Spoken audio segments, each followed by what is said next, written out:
Hi everyone, I am Shrisi Ayer, and this is the Wonky Perspectives Podcast. Thank you for listening. Hello, hola, and namaste. This episode is an introduction to the Wonky Perspectives Podcast, and I just wanted to talk a little bit about why I decided to create this show and why you should listen to this show. Before I start, to subscribe, please go to the website Wonky, that's WONKY, wonkyperspectives.com/podcast, and you'll find the show notes, and links.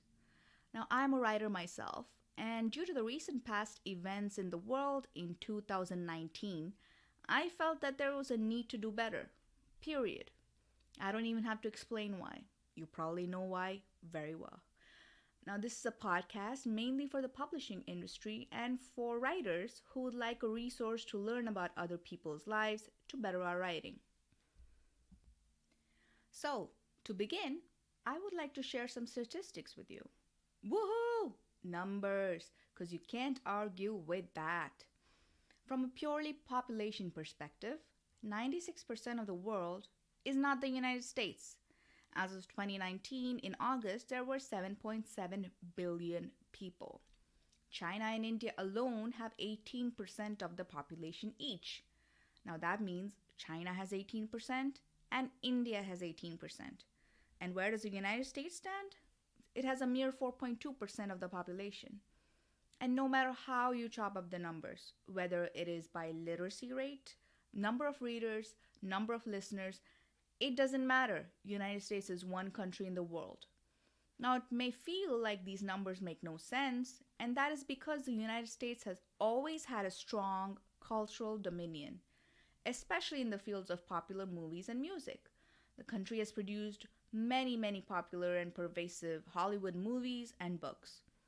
However, the internet and global media are exploding and bringing the world together.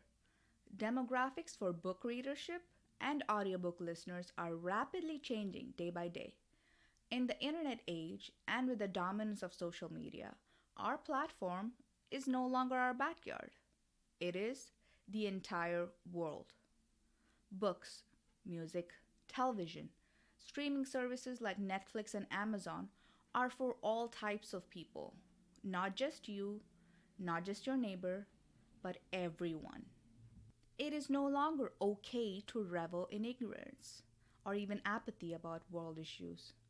And when we wanted to understand other cultures over the generations, typically if we couldn't leave the four walls of our house, we learned about others and the world through books, through researching in libraries, through watching television or reading articles. And the previous methods and modes have worked well. But today, the current generation is fantastic at figuring out produced shows versus reality. They have grown up with social media, with reality shows, with Instagram influencers, and have a wide variety of friends. And when these produced shows only portray one perspective, they come across as hollow. Their viewpoints leave a lot to be desired if that team of writers themselves aren't diverse or culturally aware. Even worse is when the shows include a quote-unquote diverse character, but then they are skewed to fit the mold of sanitized shows that television allows. This reinforces prejudices and may even inculcate new ones.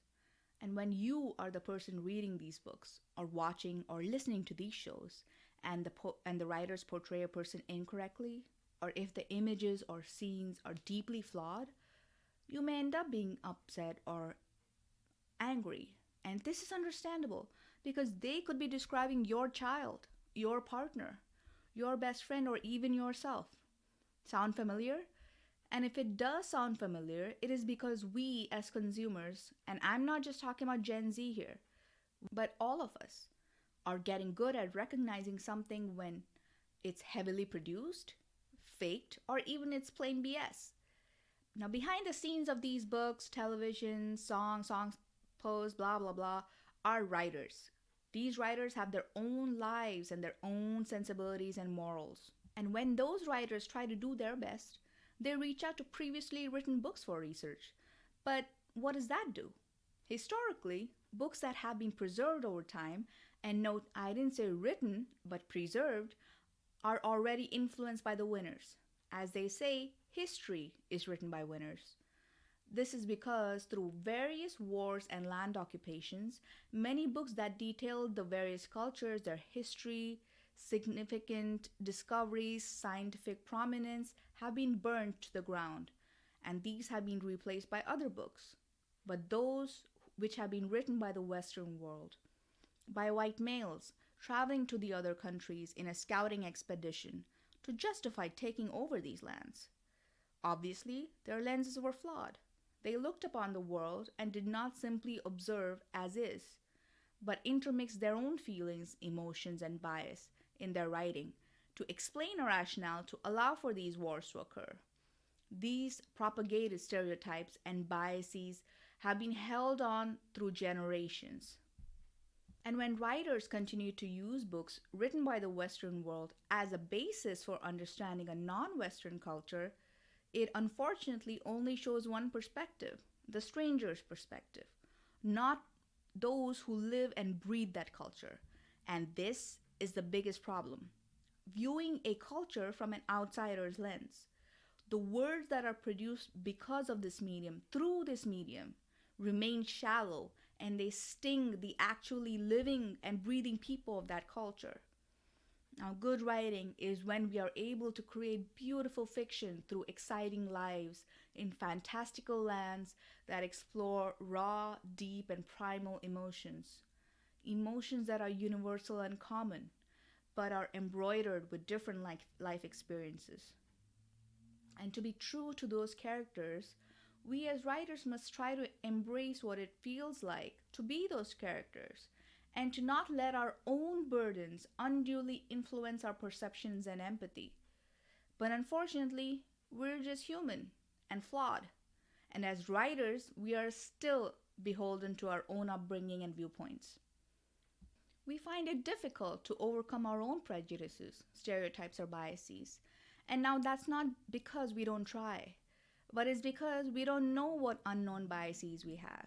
We try to be inclusive, we want to be inclusive, but sometimes we just have no clue where to begin, or simply are afraid of doing a shoddy job.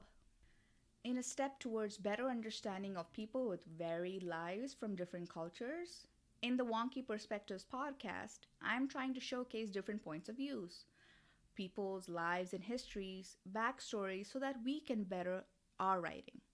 I will feature people with different professions, from different professions, people who you might not come across in your daily life. People with disabilities, people forming new cultures, people from ancient cultures, people from all around the world. And the best part will be that it won't be through my words or my interpretations or filters. It'll be in their own voices, and the way they feel best represents them. I will also feature writers and their techniques for inclusion and attitudes towards diversity. And to understand prejudices and biases, I'll be discussing how humans and every single person is biased, and that includes me. And we can all change, one step at a time.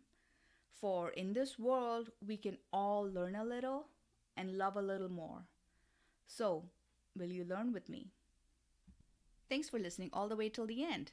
This is Shri, and feel free to reach out if you have any questions or have topics of interest that you'd like to see covered. You can find me on social media, Twitter or Facebook, and find that information on wonkyperspectives.com. Thank you so much, and have a wonderful day.